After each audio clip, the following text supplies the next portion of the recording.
All right, we're actually going to get started. This is the Southern California Water Dialogue, our first of the summer 2025, emphasis on innovation, inspiring projects take form.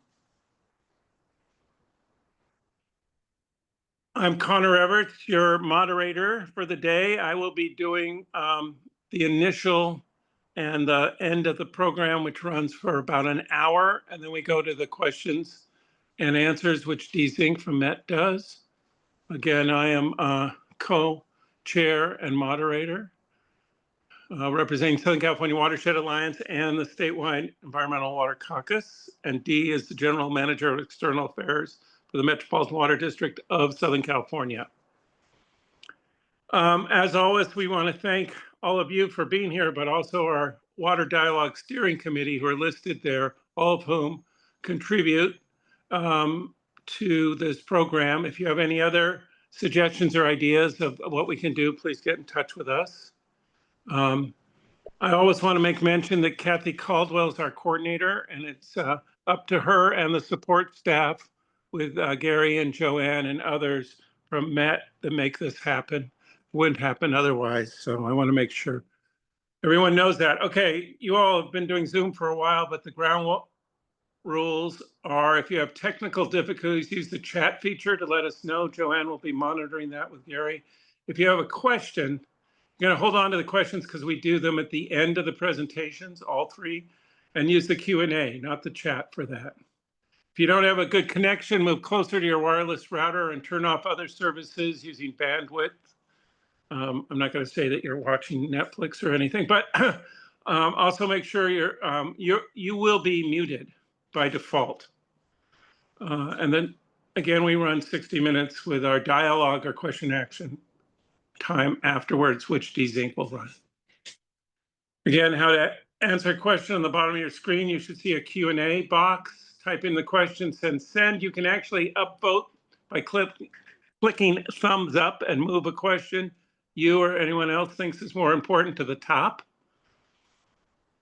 Our speakers today are John Zhao from Las Virgenes Metropolitan Water District, and he's going to start with the Ocean Well presentation. John, take it away.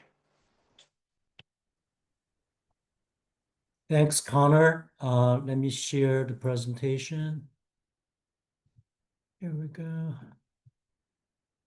Can I get a confirmation that you guys can see the presentation? Yes, we can see it, John. Thank you. So my name is John Zhao. I'm a retired director of a facility in operation with Las Virgenes. I'm currently working part-time for Las Virgenes on a few strategic but long-term impactful projects. So the Ocean Well project is one of them. So before I provide an introduction to Ocean Well, its technology, and its partnership with 7 agencies, I'd like to give a little bit of background of Las Virgenes Municipal Water District. So Las Virgenes serves about 4 incorporated cities and the unincorporated area of LA County.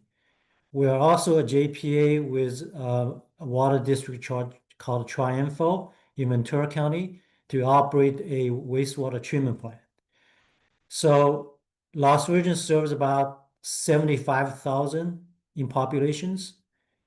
And because we serve mostly in the Santa Monica mountain area, and because we discharge our effluents to Malibu Creek, 20-30 years ago, the district started to build its recycled water system. So about 20 years ago, in the summertime, we use 100% of the effluents from our wastewater treatment plant to use for irrigation. So we were able to not discharge into Malibu Creek. However, because of TMDL, for Malibu Creek, it's 1 milligram per liter of nitrogen. We were forced to think about alternative. And one of the alternatives is our pure water project. So we're building a pure water project to take the recycled water, the excess amount in the wintertime when people are not used for irrigation. We are treated and used for potable water and storing the reservoir for summer use. So that's kind of a little bit of background of Las Virgenes. During the drought year of 2020 and 2022, most of Southern California was allocated with, human health and safety supply of 55 gallons per person per day. And because where Las Virgenes is situated, where we can only access state water project water, not the Colorado River Aqueduct water. So as a result of that, it's about 6 agencies we call the state water dependent area. So we had a town hall meeting, and most of our residents says, hey, people all over the world are looking at the desal. Why aren't you guys looking at the desal so we don't have to go through this very draconian cutback whenever there's a drought? So fast forward to about 2023, we were able to partnership with a company called Ocean Well.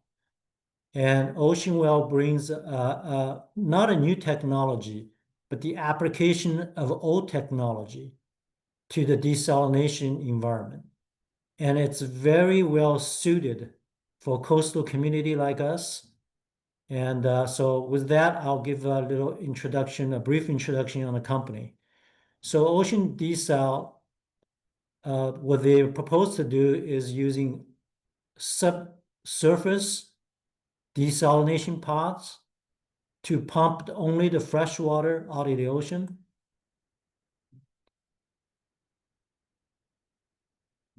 So their model is a subsurface water farm, and the technology is using hydrostatic pressure, meaning the weight of the ocean to squeeze ocean water into membranes and only fresh water coming out of it. As I said, we're facing climate change. So for every 1 degree Celsius increase in global warming, you have a 20% less of water supply. And that translates into more desalination needs all over the world. And that's a projection, if you look at the blue line, of the desalination market in the coming years. So the challenge of the traditional desalination is that you have a very large footprint onshore, near the coast, and requires lots of chemicals and infrastructure energy related to produce those chemicals. And it is also one of the most energy consumption of all the industries, because you have to pressurize the water to such a degree to squeeze only the fresh water out of the membrane. And in addition, it kills 100% of the microorganisms in the ocean once the water is pumped into the treatment plant. And in addition, it discharges brine back into the ocean. Brine has a concentration of many different chemicals. And so the challenge of traditional desalination plant. Desalination has been used especially in Europe, around the Mediterranean, but we think we can do better. So the Ocean Well technology is to build a membrane about 400 meters below the ocean, 1,200 feet, and use the weight of the seawater to squeeze fresh water out of it, and only pump the fresh water onshore. So by not have to pressurize the ocean water, the technology saves about 40% of energy, so 40% less energy use. And because the way it is filtered the water and the backwash system, its goal is to not harm any ocean life. And because it's submerged in the ocean water, it does not have to squeeze 80–90% of fresh water out of the ocean water like the traditional onshore desalination plant would do, right? Because they build $1 billion plant, and any water you pump out of the ocean, you're going to get more production out of it. But if you're in the ocean itself, you don't have to squeeze 70–80% of that become fresh water. You can afford to get a 5%. And the good things about the 5% is that you don't generate a brine. Your salinity increase is 5%. Let's put it this way. So it's not meet the definition of a brine, right? There's no solid waste generated. And in addition, when you're pumping water, seawater from 1,200 feet deep, you have very, very cold water. And that cold water, to me, it's a resources. We're talking about data centers need a lot of energy to cool down. You have this cool water, so you can utilize. So there's a lot of benefit, ancillary benefit for this kind of project.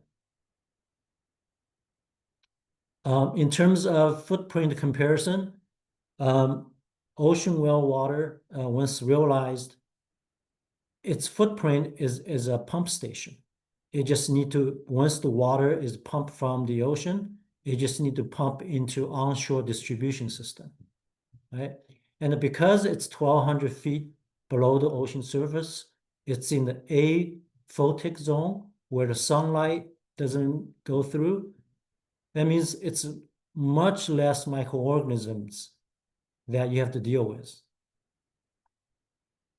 So here's a picture of a water farm. And benefit of ocean well, it's a scalable. It can produce needed fresh water, to a village in Africa near the coast, or it can have a water farm to provide sustainable water supply to a metropolitan area. So it's scalable is a huge deal because you don't have to invest $1 billion for fresh water where you can supply, small amount of fresh water. You have to meet the financial requirement of large amount of fresh water. So, how clean will be the water produced? So here's a diagram of porous openings. So bacteria is about 1 micron, virus is 0.4 micron, but the reverse osmosis membrane is 0.0005 micron. So this slide show that nothing but water molecule will be produced, and it's meet the human health and safety requirements. So here's a recap of the ocean well advantage. It's 40% less energy used. It tried to protect the environment, and you have a lot less microorganism to deal with. 1,200 feet underneath the ocean in the aphotic zone, and it's scalable. And you can do 5, you can do 500. And best of all, it's climate resistant. So when the coastal community get a portion of their fresh water from the ocean, that means there's more water we can leave where water belongs. So here's a slide show that because we're pumping renewable fresh water from the ocean, there's an ancillary benefit that come with it. I use the example of very cool ocean water used to cool data centers, and also chilled agricultures, right? Groundwater recharge. In Israel, majority of their fresh water is by onshore desalination. However, they have reduced the traditional onshore desalination by almost 50% of the cost. they're now putting some of the desal water in the Sea of Galilee. Again, you return the excess amount of water supply to nature. So here's a graph of Las Virgenes service area. And not only Ocean Wells working with Las Virgenes and 6 other agencies tried to get the first water farm implemented, they're also working with water districts up and down the coast and try to have them do a long-range planning, pending the success of the first water farm project for Las Virgenes. So with that, that concludes my presentation. Let's see.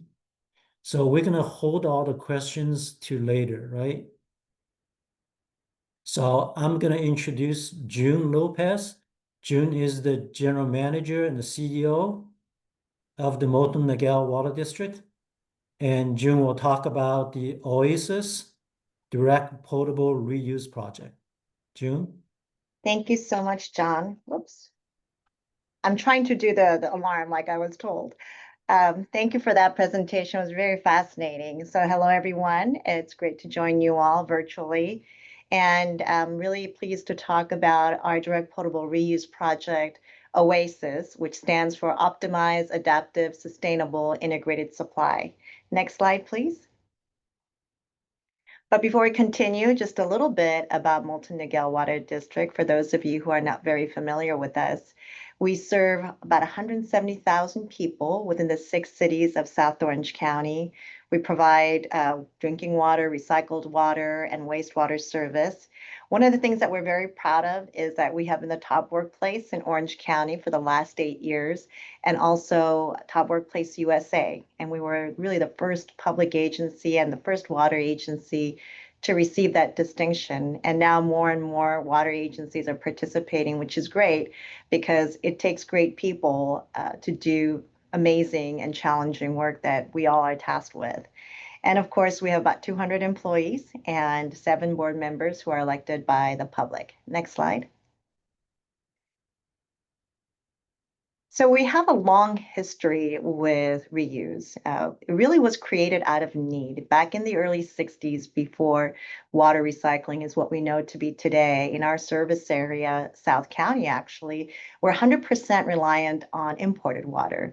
We don't have the vast groundwater basin that north part of our county has. So we've always been challenged with making sure that we have enough supply for the growing needs in our communities. So back in the early 60s, one of our first customers was a golf course. And since then, we've expanded recycled water to where today it meets 25% of our overall demand. And layered with our innovation in reuse, we also have pioneered a lot of the work in data analytics and bringing vast amount of partners and technology and people outside of water to help us really manage our overall resources and integrating that with the technology that are out there, also emerging technology. And so we see a very interesting future for us because the world is rapidly changing and growing and trying to stay relevant and plugged in to all the tools and strategies that could help us in our industry. We were also one of the first agencies to develop a resiliency action plan, and that really came out of anticipating all the challenges, including emergency and natural disasters, because we've seen the devastation of the Los Angeles wildfire. And my other capacity, I serve on the Seismic Safety Commission, and when there's a major earthquake, it's pretty synonymous and expected that we're going to have these wildfires.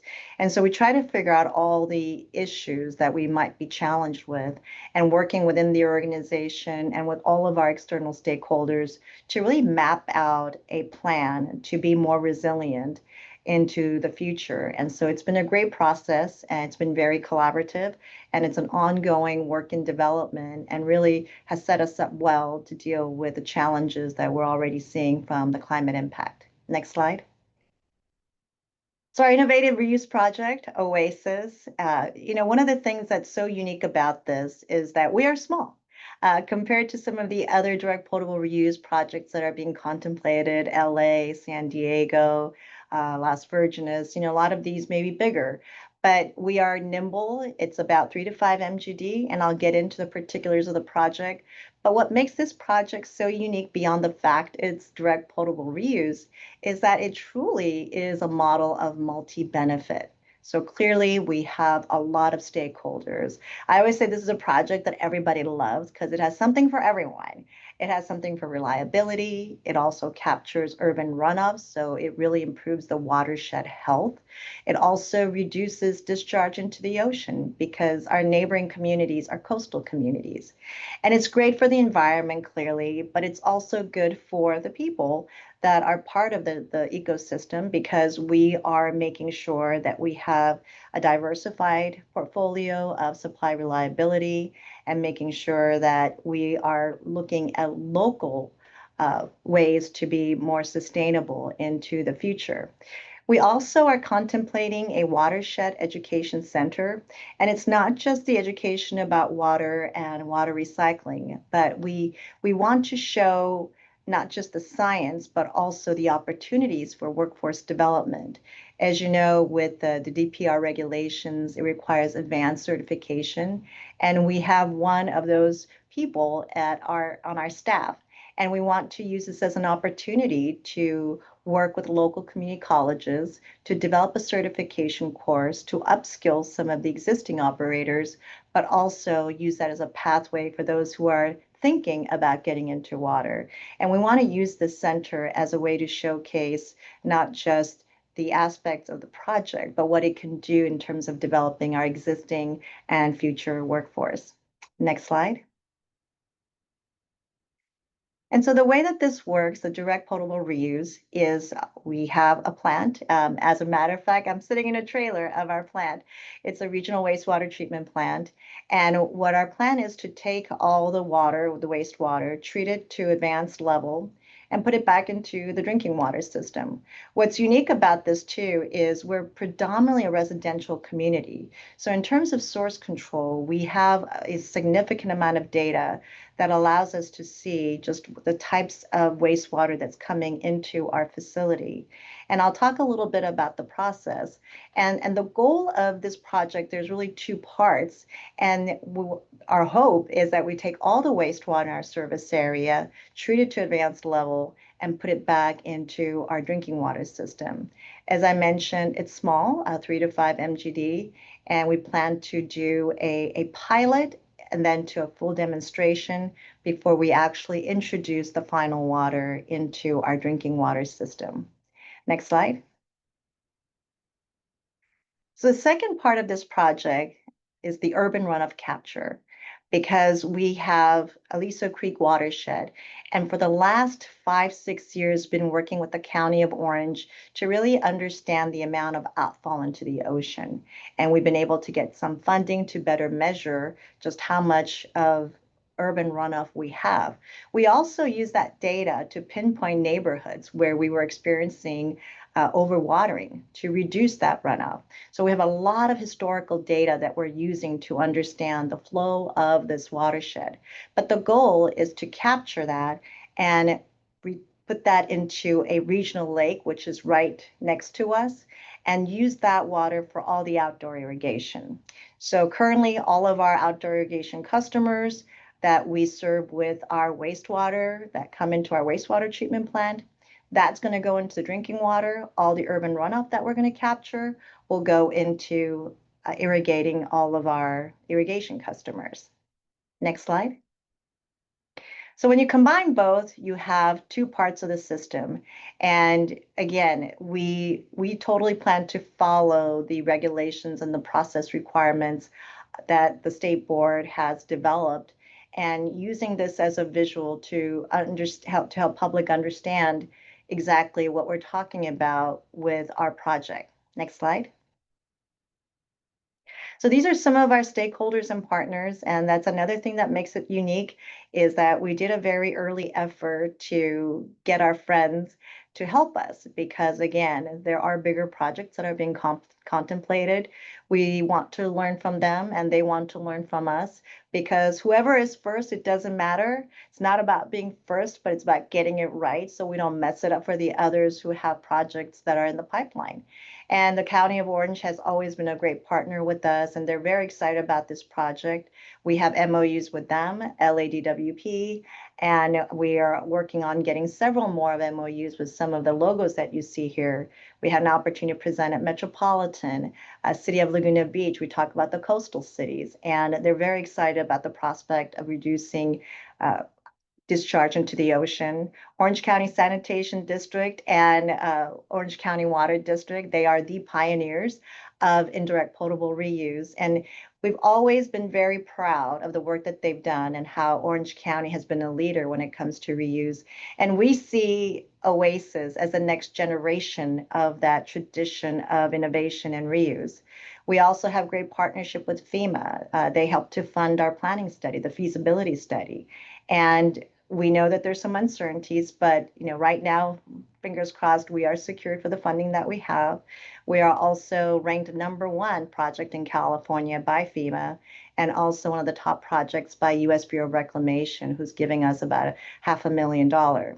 And the state board, again, they're very supportive as well. Our San Diego Regional Water Quality Control Board, same. And we've engaged them very early on into the process, because getting the regulators on board was so important to us, and working with Department of Drinking Water, Division of Drinking Water, and making sure that we can expedite the permitting, and early engagement and early communication is really key to that. And they've even so far as went to say that they're very excited about this project, which means a lot to us. And of course, all these other logos, from environmental organization to research to labor, this is something that's very important to us, because the diversity of support and collaboration is, in our mind, a very critical component of success. Next slide. And we've already started doing outreach. We are going to do a more concerted, strategized, broader outreach. But at the outset, as we were trying to get some funding for our feasibility studies, we did reach out to a lot of our legislators, and they're very excited, industry groups, and there's just been an overwhelming amount of support, which we truly appreciate. And again, we want to get it right, do it right, and hopefully set some pathways and templates to make sure that other projects like Oasis will be very successful. Next slide. And as I mentioned, the workforce development component of this, many, many years ago, we developed an initiative called Future Leaders of Water. And this really fits into that, because we are using this as something that's new and exciting and groundbreaking to try to recruit the future talent, but also working with the existing professionals to get them the advanced certification and work on something that is new. So it's really part of our philosophy that everything begins and ends with people. And even though this is a very technical project with a lot of challenges, we never lose sight of the fact that people are important and critical to our success. So these are some of our partners. We've gotten funding from California Jobs First and working with Santiago Canyon College to make sure that we're working in collaboration to develop these curriculums. Next slide. And so this is the process, which is what we're sticking with, the process that has been put out by the state board. I know some people talk about trying to sort of get an alternative treatment method. So we are following the method that has been outlined. And some of the pictures that you see here are the places that we visited. And again, this has been part of the learning journey for us. And we want to start with a pilot to demonstrate the safety of the treatment and the science. And we plan to have that housed at our headquarters, which you see on the top right, so that we can have visitors, we can have people come through and see how it actually works. And again, we are going to copy all the best practices and layouts that we've seen through our tour. And then after that, after we do the pilot, we want to go into a demonstration plant where it will be housed at the regional wastewater treatment plant so that we can, again, run and demonstrate the safety of the water. So it won't go right away into our drinking water system. It will go into our recycled water so we can, again, monitor, test, and make sure that there's a public comfort, there's a public understanding and a sense of safety, and then we will introduce it actually into the drinking water. Next slide. So this is our schedule. As you can see on your left side, you see the DPR pilot. We're envisioning that being in place 2028. You know, schedules are always tricky. This is our best estimate for what we know today. And then the demonstration, the demonstration plant, as you can see, is a little bit further out, but it still is an aggressive schedule, and we use this as a guide. But based upon all the team that we've assembled, not just our staff, but we've got a really great team of extended technical support in our industry, other agencies, and we've assembled a team that I feel so confident about. And as we go through this, sharing our experience with all of you. Next slide. So that's my time. And if you would like to get a hold of me, and if I know there's a Q&A at the end, but that's my contact information if you would like to reach out. Thank you so much. And now I get the privilege of introducing your next speaker, who has already helped me so much in the short time that I've known him, Josh Weimer with Turlock Irrigation District. And as you know, it's a great agency, and I'm excited to introduce and listen to what they're up to. So take it away, Josh. Well, thank you, June. I appreciate that, and pleasure to be with you all today. And excited to be here to talk about Project Nexus. Before I jump into that project, I'd love to provide a little bit of history about TID. So TID, we're the oldest irrigation district in the state of California. We were formed back in 1887. And one of the unique things about TID is we're one of only 4 irrigation districts that also provide retail electric power as well. And so as we start talking about Project Nexus and solar over canals, that's very important for why this helps both sides of our house. So on the water side, we provide irrigation water to about 150,000 acres, very small multi-generational family farms. Importantly, we are not part of the state or federal water project. We are locally owned and operated. We have 5 locally elected board members who make all the water determinations on behalf of our growers. We started providing power back in 1923 when we built our first hydroelectric facility, and we serve a population of about 240,000, 662 square miles of service territory. We're also our own balancing authority, which is pretty unique as well. And so we're vertically integrated. We own all kinds of generation assets, transmission, distribution, and everything that goes along with running a retail electric grid. And really that need for, on the electric side, of how we as an electric utility are going to meet California's aggressive climate mandates is really a very large challenge for everybody in the state. And so as we were thinking about game planning these next 20 years, we wanted to start looking at how can we get more generation assets within our service territory.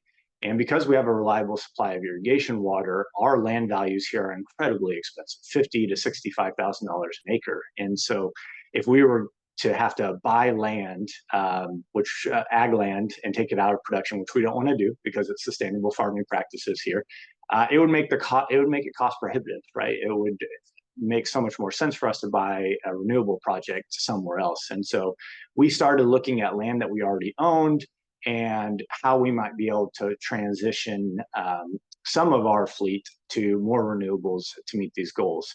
And that's exactly when, in 2021, UC Merced released their study that said, what if we covered all of California's canals and aqueducts with solar?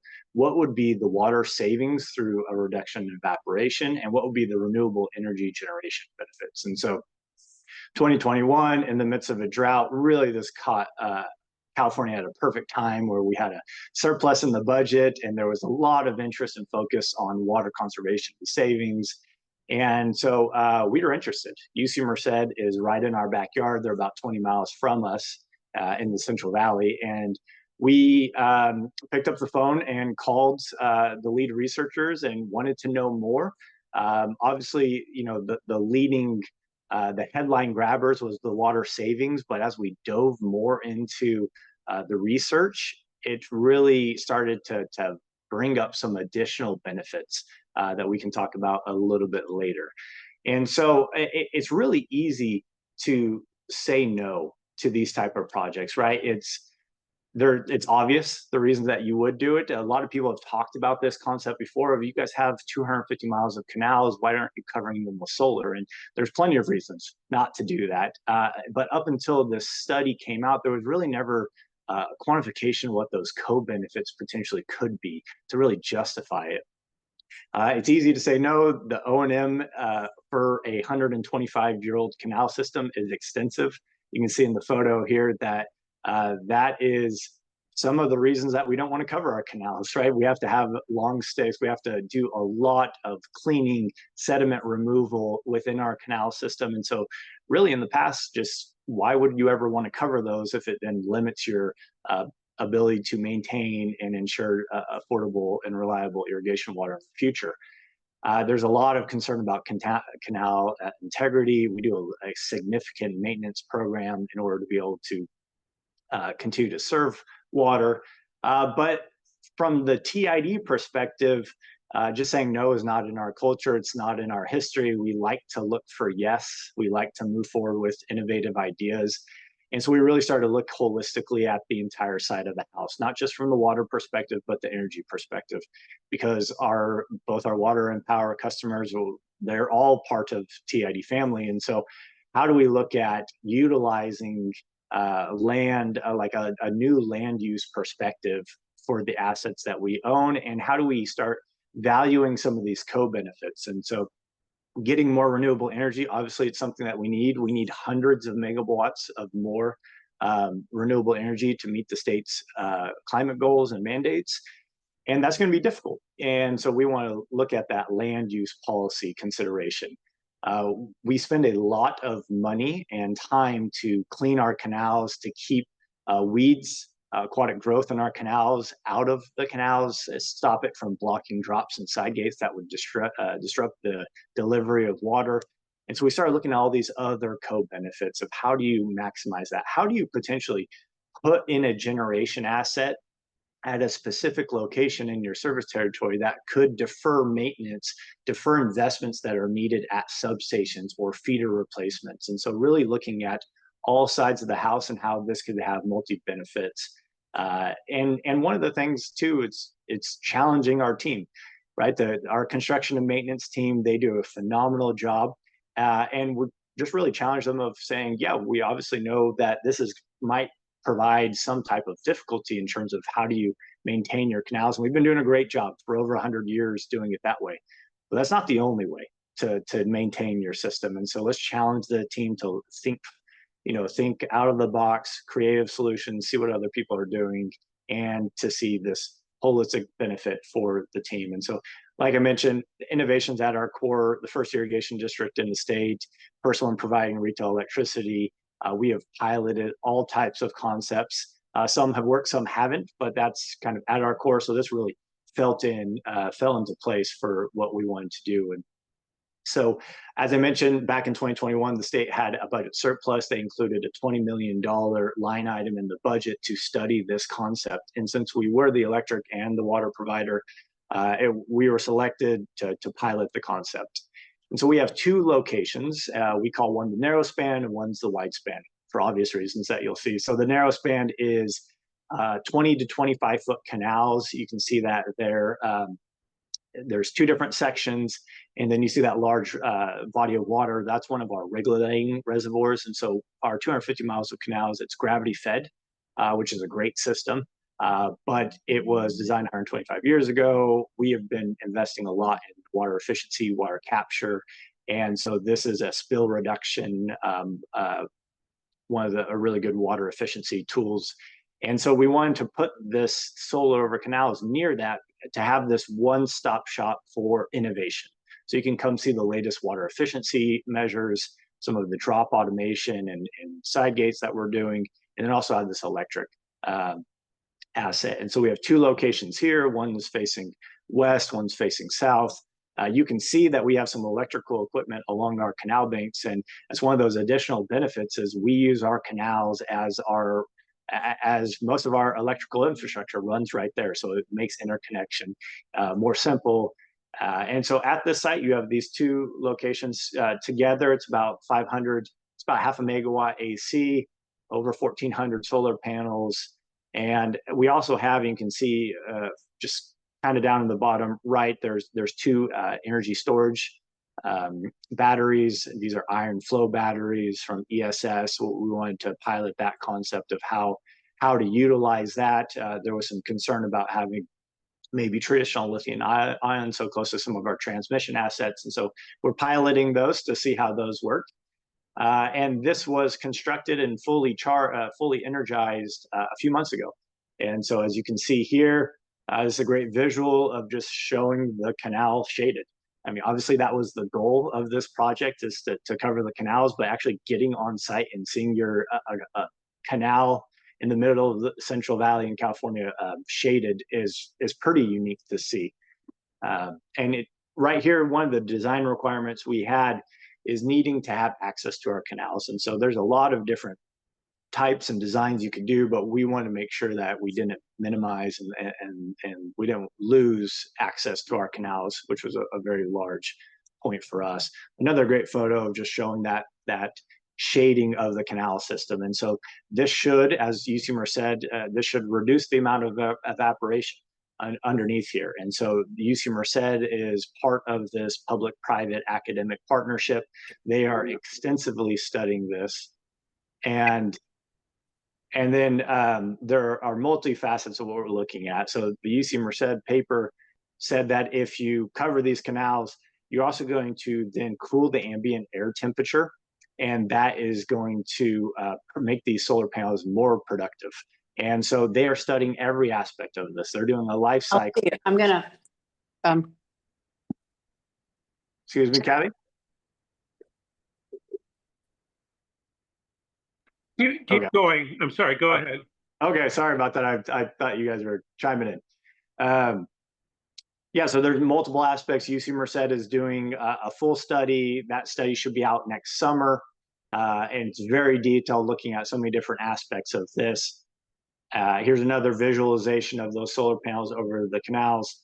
And it's been very successful. It's producing a generation at the moment. This is the narrow span.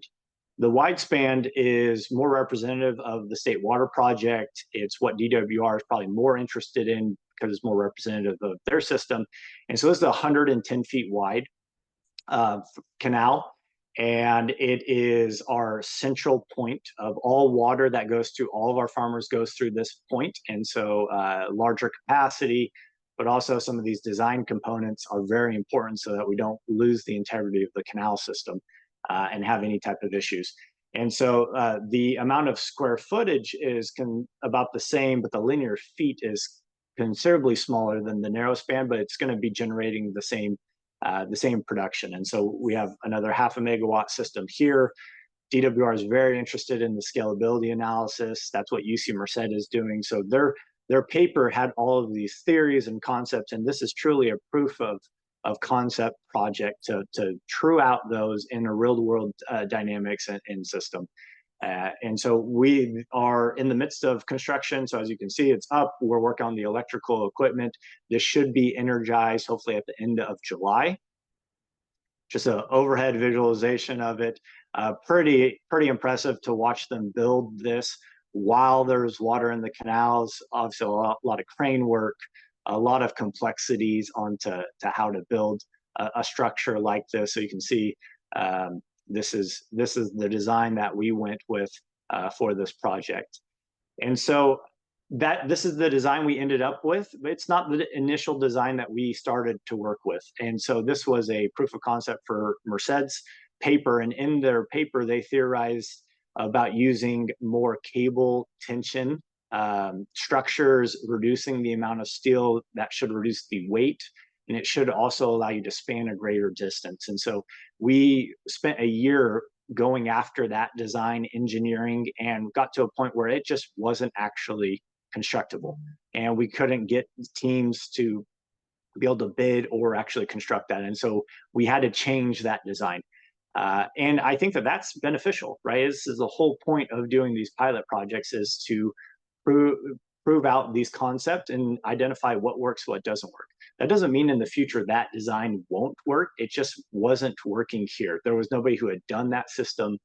There was a lot of things that we ran into. That's the whole point of this, is to run into the barriers, identify them clearly, lay them out in after action plans and reports so that other people that are interested could evaluate and make their own determination of what might work best for them.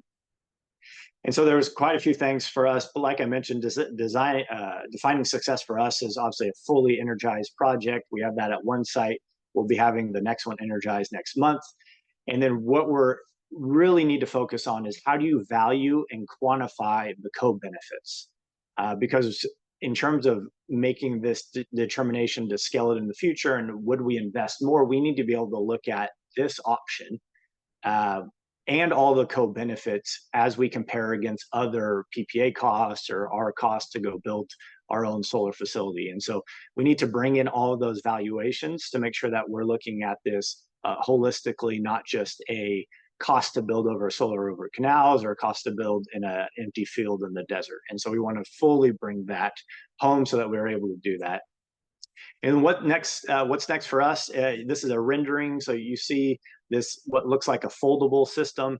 That's the next system that we're piloting, where we should be building that this summer as well at our Narrowspan site. This is a concept called Solar Waves out of Australia. And again, it's one of these access constraint designs where you have the ability to fold that system up on the rails to provide access to your canals.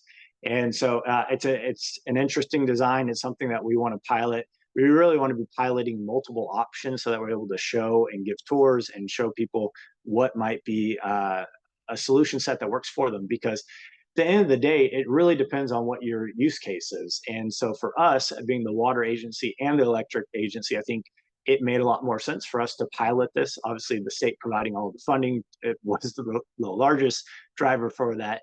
But if you're simply trying to solve for evaporation savings, you might be designing a system that looks completely different than this. If you're just a water agency who has canals, this could be a potential revenue spot for you by having a land lease or some type of PPA for an energy provider, or maybe a direct access for a customer. There's a lot of interest in this type of concept all over the world. We've been at this now for 3.5 years. Interest all over the world, because if you think about it, almost every society moves water from where it's formed to where people are. And so there's canals everywhere. And so we just really want to be able to show that this works, and here's different options. This is being now done all over the country. And so a lot of people are interested in this concept. And so we are constantly looking for how we can be innovative, move forward to meet the state's goals. At our regulating reservoir, we're actually putting floating solar again there. So again, it's this utilizing land that we already own, that's already previously environmentally disturbed, and then finding a dual benefit for it. So that is where we're moving next. We're very excited to have this fully underway, have it generating power, and to be able to now prove out how do you do the next steps? How do you do the O&M? How do you do the maintenance, the cleaning? What is the reduction in aquatic growth, and start seeing all of this come to fruition. So I think with that, we are done with the presentations, and we're going to turn it back over to Connor and Dee to do some Q&A.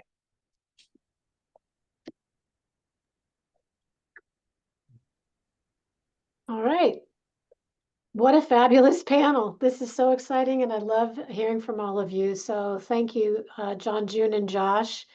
And we do have a number of questions lined up. So this is just a quick reminder about how you ask questions. You've got it because you're not in the chat. I see. Use Q&A, type in your question, give it a thumbs up for those that you want to bring a question up to the top to make sure we get it. And I think we're going to get through all of our questions today, because you guys have left us enough time to do that, and that's wonderful. So if we could go ahead and get started, and I think they may go in order of the presentations based on what I've seen so far. So I'm going to go ahead and start with a question by Toby Moore. And this goes back to John's presentation about the new Ocean Well desal project. And Toby's interested in understanding how the membranes are serviced at depth. Can you talk a little bit about that, John?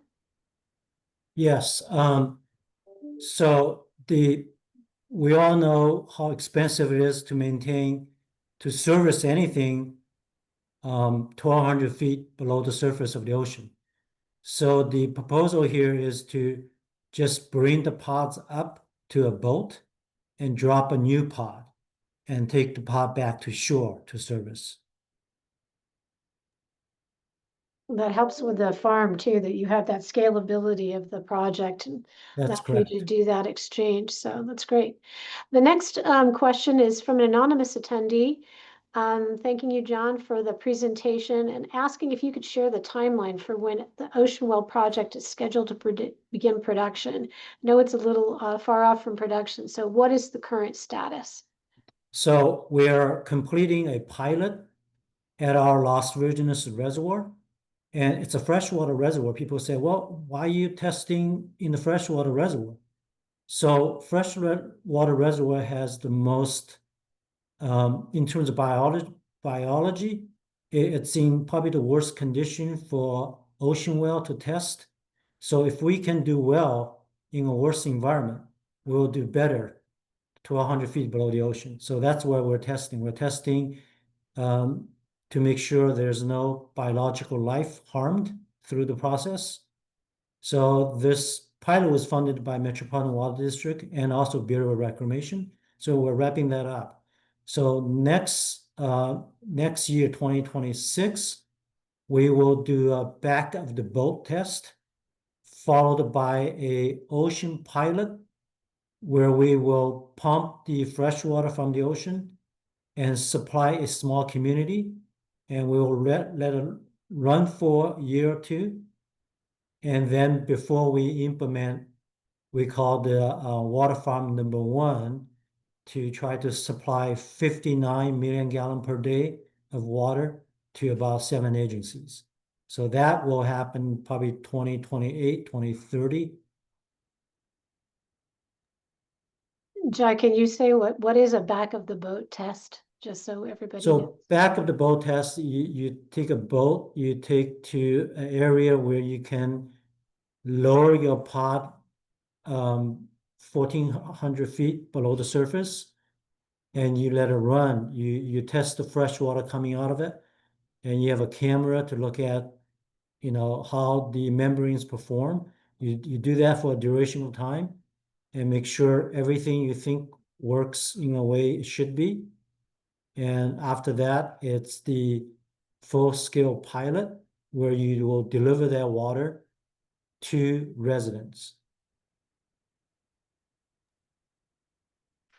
Thank you, John. Another question about the Ocean Well project from John Earl. He's asking, what's the estimated cost for delivered desal water from this proposed project? Also, what amount of State Water Project water or other source water will be offset by your desal project, or will it just add to the current sources without an offset? Yeah, so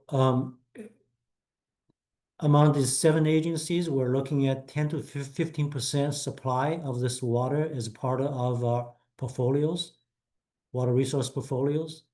The cost based on Ocean Well's estimate, without the onshore infrastructure, it will be comparable to our wholesale water costs from Metropolitan Water District.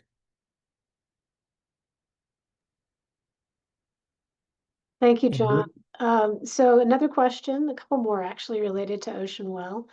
This one's from Diane Wallace, who's one of our steering committee members. She's asking, if there's no brine, what happens to the salt that's extracted from the seawater? Can you describe that a little bit more for us? Yeah, so with the technology, you can control how much brine do you discharge. So based on California Ocean Plan, brine is only defined when your salinity is increased by more than 15%.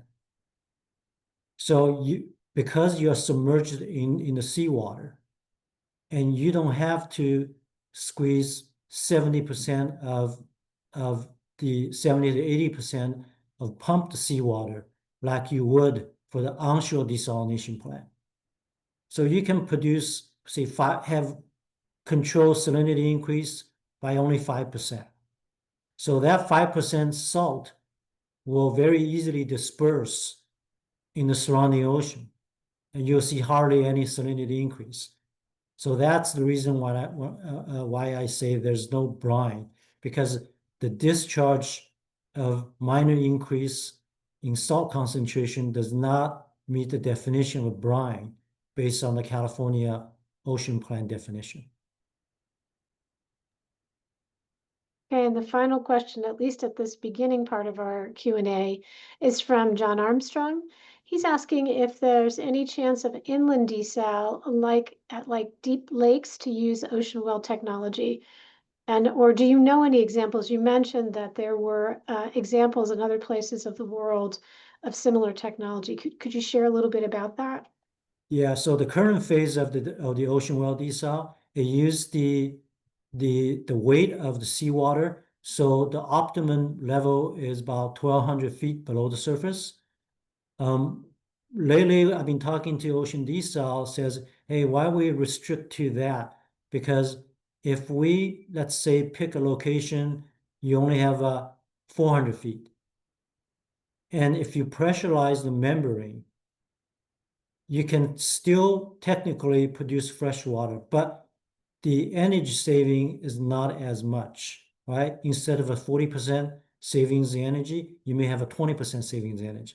However, when you are looking at, have water or no water, so the choice becomes much easier. You're not just looking at the energy efficiency point of view, right? So we are looking at that as a long-term goal, but for now, we want to concentrate the resources, get the first phase of water farm off and running, and which is fully utilize the pressure underneath the ocean to produce fresh water. Thank you, John. I think we'll give you a little bit of a break, but stand by because I think we might have more questions. Our next question is for you, Josh. It is from Craig Cadwallader, and he's asking about a workaround to the canal solar cell coverage, whether it could be solved by constructing the solar panels so they can pivot open on one side to allow full access and maintenance. I think you posted this question before you got to your last slide with some of the different designs, but maybe you could talk a little bit about that. Yeah, it's a great question, and access is the central point, I think, for all water operators. And I think that there's a tremendous amount of possibilities. And so for us, showing that this concept works is crucial, because then hopefully now water agencies, electric utilities, solar industries will now kind of reimagine the landscape that we have and say, how can we make this solution set work? We have tried. Initially, we did all kinds of designs. We did a cantilever option so that you had the back fully exposed so you could have access to it. We just couldn't make the engineering work the way that we needed it to work. So we had a high wind loading up here in the Central Valley, and so that was an issue.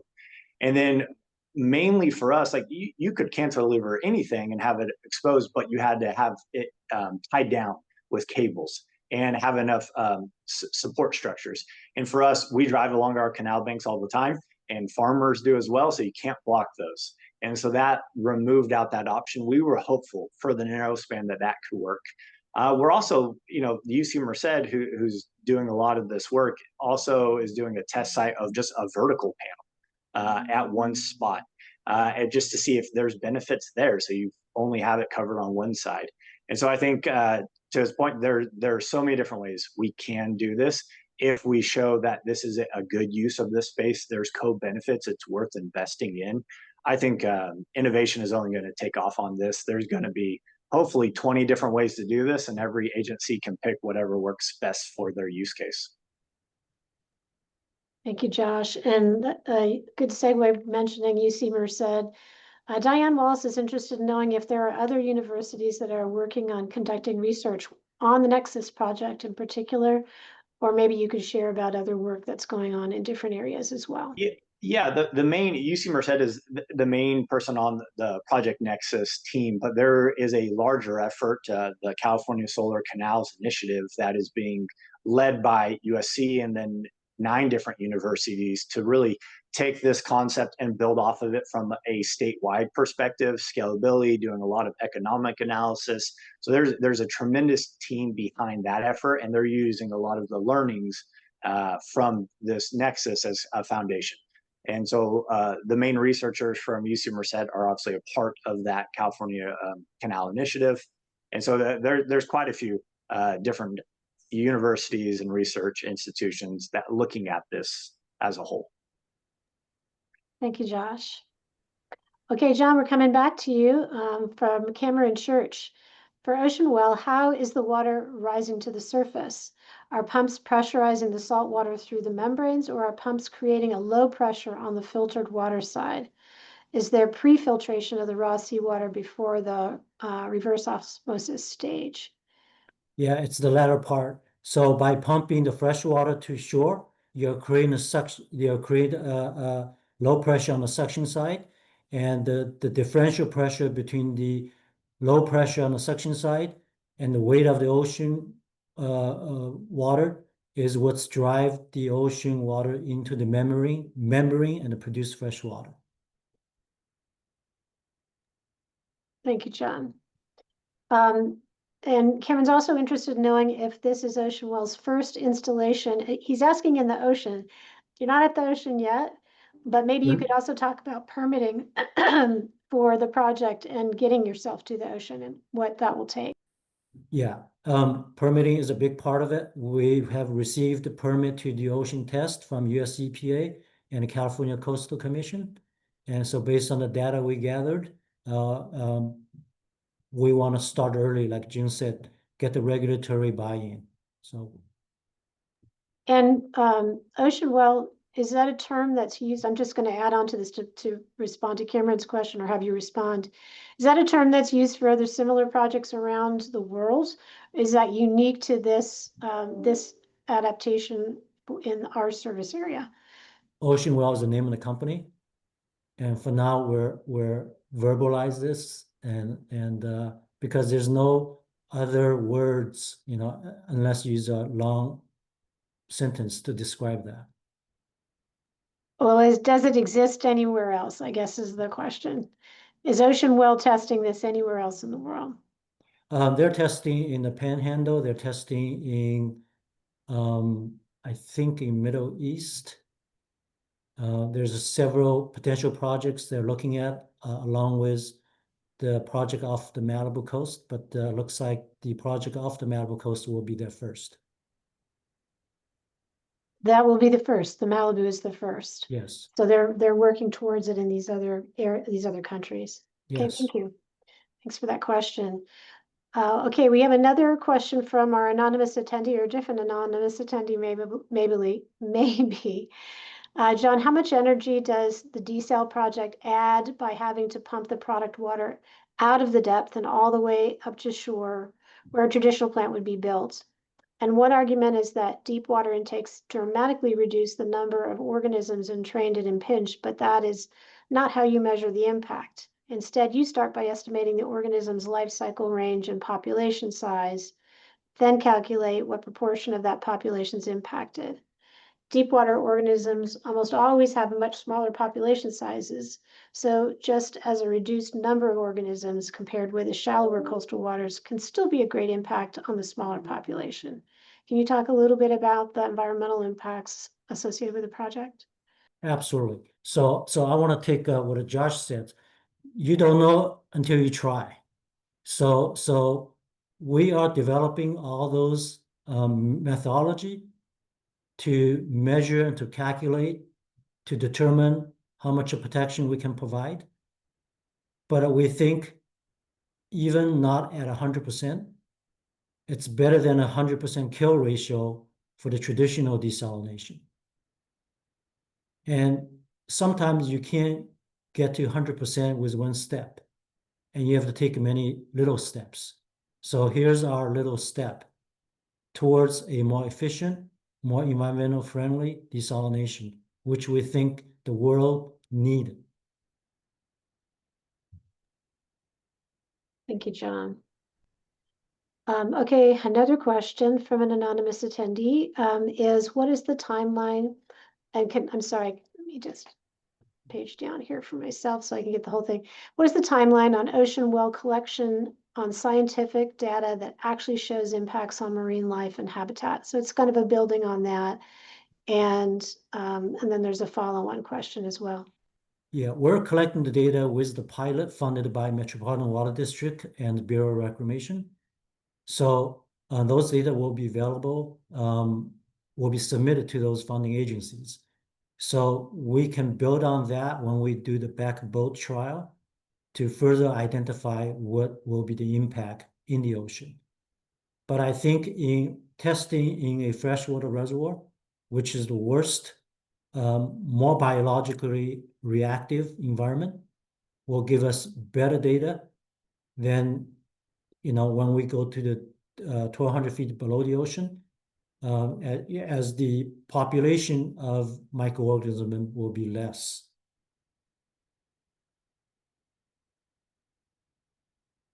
So timelines wise, we're submitting those report findings by the end of the year. And this is the reporting for the initial work at the Las Virgenes Reservoir, is that right? That's correct. Okay, and I'm assuming you'll continue to be collecting data as you move forward with the boat test, back of the boat test and other. That's correct. Okay, thank you. The follow-on question is, what is the motivation to harvest ocean water when water demand is on the decline and our coastal ecosystems are already facing so many threats? Yeah, that's a great question. So, we consider harvesting from the ocean, especially for the coastal community, as a part of the local water production, if we do it right. So if we do it right, that means more water will be saved where it belongs, right? Southern California gets water from Northern California. That'll be, if 10% of the water is from the local supply, we'll leave 10% of water in Northern California where it's produced, right? And Southern California residents has done a great job in terms of conserve water, but we think because of the climate change, sometime conservation won't get us during the drought. So have a small portion of the water coming from climate resistant water supply is very important for the residents here, for the business, and for the industry here, even for the environment here. So we think diversification to have the ability to produce local water in a way that protects the environment, we got to go that direction. And also, in addition, the ratepayer is not funding this study. It's private equity is funding the study, and the 7 agencies only express desire to interest in the supply when and if they produce it at a price that's compatible to our wholesale water rate. Thank you, John. There is one more question on the cost associated with this project from BJ Atkins, and he wants to know what's the estimated desal water cost in dollars per acre foot? Is it $1,000 per acre foot? They're just looking for a comparable. Yeah, so the current estimate is around 2,000, but that's not including the onshore facilities. It's just to produce the fresh water and bring it to onshore. And the onshore agencies has to design their own infrastructure to take delivery of this water and to merge into their existing supply system. So that cost is not a part of the $2,000 per acre foot. Thank you, John. Okay, I'm going to go ahead and switch over to, oh, I'm sorry, there's still one more. I think I got a plussed up here. So it may be limited brine, however, it's being released continuously. So what is the calculation then? Because there must have an impact with a water farm. They're looking for what is a potential impact there. Yeah, when you take fresh water out of the ocean and leave the salt in the ocean, there's a definite impact. However, when you're looking at, you know, you're taking 56 million gallons per day. Let's see, 50 million gallons per day, and increase the salt level by 5% right off the discharge point. And that 5% can be dispersed very easily to the surrounding salt water. So you minimize the increase in the very little increase in a very little area. And we think that's the best technology you can have. Like I said, you don't get one step to 100% achievement of all the goals. But if you can make a significant achievement with the first step, it's worth trying. Thank you, John. Okay, I'm going to switch back to solar on canals, Josh. Travis Moore's got a question asking if a co-benefit of solar on canals would potentially be reduced sediment accumulation in the canals. And is that included in the studies right now? That's a good question. It is not being included in what UC Merced is studying specifically. Anybody that's been in the Central Valley during harvest or just in the summer, you know that there's a whole lot of dust, a whole lot of sediment that ends up in the canals. And so there might be some localized reduction, probably will end up on top of the canals. And then when we have to clean it, that might end up back in the canals. And so not a huge driver for us or something that UC Merced is studying specifically right now. Just I don't think had the sensor technology to do that. And we have a lot of sediment that travels throughout the canal system. So it might be hard to determine which is localized sediment versus something that maybe moved, 20 miles downstream from another point place. And Josh, can you also just say, we saw the sort of digging out or dredging of your canal. Are any of your canals lined, or are they all soft bottom? Yeah, it's a great question. So 95% of our canals are lined, and only 5% are unlined canals. And so that was an effort that decades ago was done in terms of water efficiency, water savings. So yeah, they are lined annually during the off season, because we run water really March 1st through the end of October, and then in the winter we do extensive maintenance throughout. So drop rehabs, replacements, and then gunite replacement of section of canals to keep that integrity up. And so we got a lot of heavy equipment into our canals, to skid steers to move out that sediment, get it out, to make sure that you don't reduce the capacity in your canals. Very good. Warren Tights pointed out that there's other companies besides Ocean Wells that are pursuing similar approaches to desal. One is Water Rise, one is Flotion, and they're testing in the Middle East and other places. So just want to call that to your attention. And then, John, we do have another question from Travis about Ocean Well for You and the onshore pumping plants. And he's asking if you're planning for sea level rise in the siting of the plants. Yeah, the current proposed Ocean Well project, I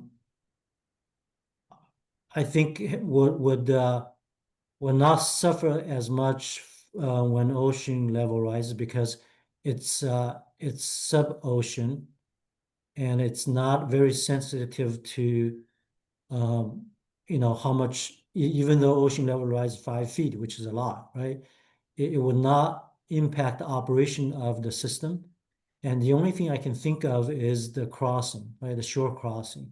It might be, but we're proposing everything's gonna be trenched underneath the beach before it comes to shore.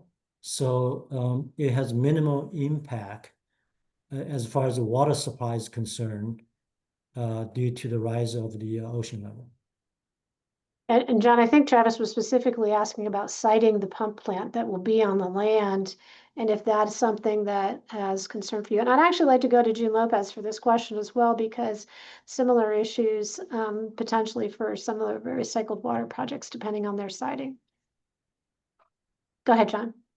Yeah, that's, when we site any water facilities, and we have to look at the flood map.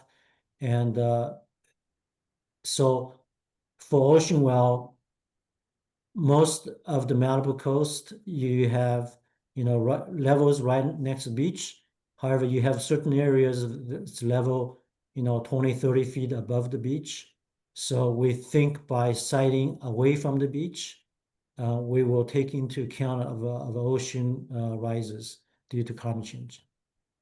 Thank you, John. June, do you want to take that question as well in terms of your projects that you're advancing right now? Do you have any issues with sea level rise? Well, being on the coastal side of Orange County, even though our communities are not coastal, but very adjacent to us. And when we look at the siting of our project, it really makes a lot of sense because we have an existing wastewater treatment plant right here in Laguna Niguel. Right next to us is the regional park owned by the County of Orange. And just the flow of the watershed from the Aliso Creek allows us to have a very natural path into the regional park where we have a lake where we look to capture the runoff. And so we have also existing infrastructure that we are refurbishing because we're relocating a force main. So we can save on some of the cost of the infrastructure that are already there as part of this project. So when we look at the location of the site of the regional plant, where it will be the site of Oasis, all these alignments were part of the reasons why we undertook this endeavor, because from a cost standpoint and just the proximity of all these features really made a natural alignment. Very good. And I know we have a few minutes left, so I just wanted to ask each of you, all of these are innovative programs and they require funding. And have you been able to source outside funding? I know, John, you talked a little bit about MET and the Bureau's investment. Could you talk a little bit about how you get these kinds of innovative projects off the ground and what kind of partnerships you have or need for sourcing funding? Yeah, so one of the reason we partnership with Ocean Well, the company, is because they, to me, they have the best people working for them, and people make things happen. And also, public water district were not very good at research and development. So Ocean Well makes a good partner with the 7 agencies we have. Not only they have the best people working for them, but they also bring private equity. They are selling to potential investors who have money allocated for this kind of project. And what the public agency brings in is the potential demand, that willingness to consider to purchase water as a part of the portfolio when all the data is provided. So that makes a good partnership. And in addition to, we're coastal agencies, we have an ocean right next to us, and our ratepayer demanded that we're looking at the desalination as part of the portfolio. So that makes natural partnership with Ocean Well. Once they check all the boxes, they will go back to the private equity market, and they can use private money to build the project. And each of the 7 agencies basically will pay the fresh water produced and delivered at a per acre basis. So that reduced a lot of risk, financial risk for the district. So in the power business, you have a power purchase agreement, PPA. In the water business, we try to invent water purchase agreement, where public agency does not take on unnecessary risk. So for us, we got initial funding from FEMA and USBR for the planning phase of it. And we know there's uncertainties about federal and state funding, but we're optimistic that we can get quite a bit of funding because there's a lot of interest, and especially through the different buckets of money that FEMA has. And, we'll see how everything settles out in terms of agencies and funding that's available. So that's definitely an avenue that we are seeking. The other part is and again, the cost estimate is today's estimate, and everything gets more expensive as time goes. But right now, for this project, we're contemplating a little over $200 million. So in the scheme of things, it's actually not astronomical in terms of the cost to get this project done. But one of the wonderful things about the partnership the slide that I showed you with all the different partners, by working together, we could identify funding sources that perhaps is not traditional.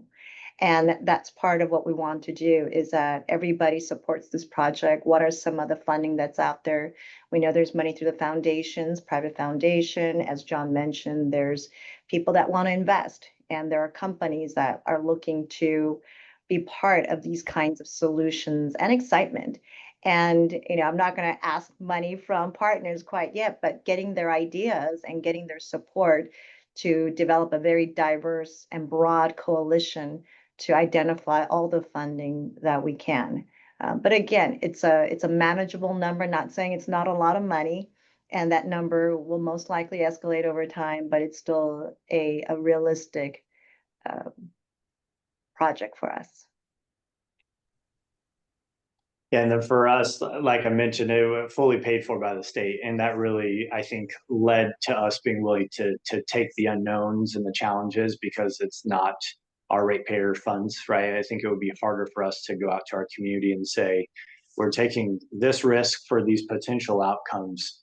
However, we could just go into our traditional, RFP for a PPA or for some other renewable, and get more, right? So more generation for the same dollar.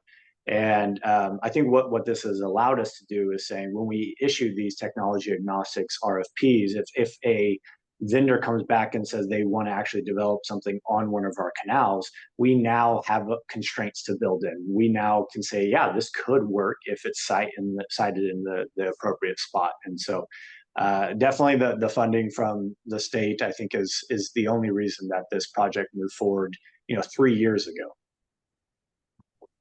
Thank you, Josh, and thank you, everybody. What a fabulous panel. I'm going to turn us back over to Connor to close out the afternoon, and just let you all know how much we appreciate it. And hopefully you're seeing there are comments in the chat that are acknowledging the great information you shared with us today. Go ahead, Connor. Thank you, Dee. Great job as always with the questions and keeping it moving. It always seems like we're going to get done early, but I'm glad we had a good dialogue. I want to thank all the presenters. I want to thank everybody who's stayed on and participated.